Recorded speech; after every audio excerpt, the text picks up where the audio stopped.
As we know, the most favorable results for the BJP are still coming in from Gujarat, where the party is leading in 11 seats.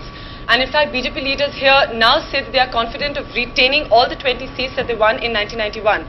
Now with me is Shri Narendra Modi, who is not only the party's All India General Secretary, but is also seen as a staunch Keshubhai loyalist and was once called by the Waghela group as the de facto Chief Minister of Gujarat. Narendra Modi ji, ये जो हजूरिया और खजूरिया का divide है, ये गुजरात में कब खत्म होगा? इस चुनाव के परिणाम से आपको पता चल रहा होगा कि वो स्थिति गुजरात के मतदाताओं पर कोई प्रभाव नहीं कर रही है।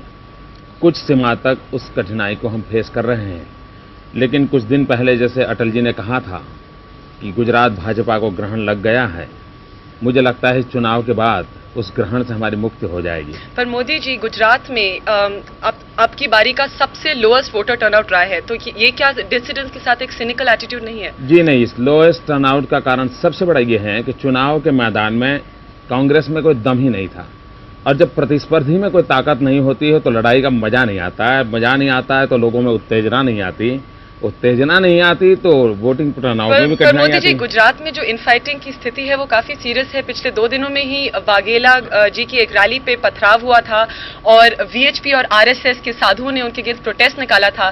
तो आप लोग गुजरात में अच्छा कर रहे हैं? आपकी जानकारी सही नहीं है। मैं गुजरात से ही आ रहा हूं, किसी रैली पर कहीं पथराव नहीं हुआ है।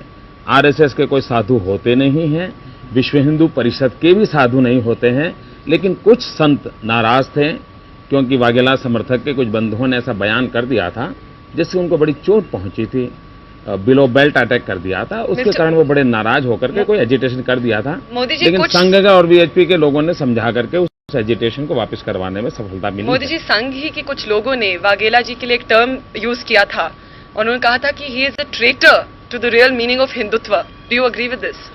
ऐसा है कि ठीक है, कुछ बार लोगों ने ये कहा है, क्योंकि बीजेपी की सरकार जिस ढंग से चल रही थी और सितंबर की जो घटना हुई है तो बहुत गहरा आघात लगा है, लोगों को लगा है, कार्यकर्ताओं को लगा है, जनता को लगा है, तो ये स्थिति तो है ही है। केशुभाई जी का क्या रोल है गुजरात की पॉलिटिक्स? देखिए, इस पूरे चुनाव के ही वो जो स्टार कैंपेनर, और केशुभाई ने मेरी जानकारी के हिसाब से कोई 230 स्थानों पर दौरा किया है, और इस चुनाव के विजय में केशुभाई का रोल बहुत बड़ा महत्वपूर्ण है। Is only leader nowadays in Gujarat. Is he going to come back as chief minister? Well, ये तो मेरा विषय नहीं है, वो पार्लियामेंट्री बोर्ड का विषय है, वो तय करेगा।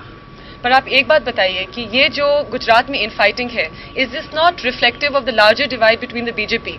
सब लोग जानते हैं कि बीजेपी में एक फैक्शन है जो आरएसएस डोमिनेटेड है और एक फैक्शन है जिसको आप मॉडरेट फैक्शन कह लीजिए, तो ये बाद में प्रॉब्लम नहीं क्रिएट करेगा? मैं नहीं मानता। ये जो झगड़ा हुआ था सितंबर में, वो मिशन और एम्बिशन के बीच का था, ये कोई आरएसएस नॉन आरएसएस वाला झगड़ा नहीं। और मिशन किसकी थी?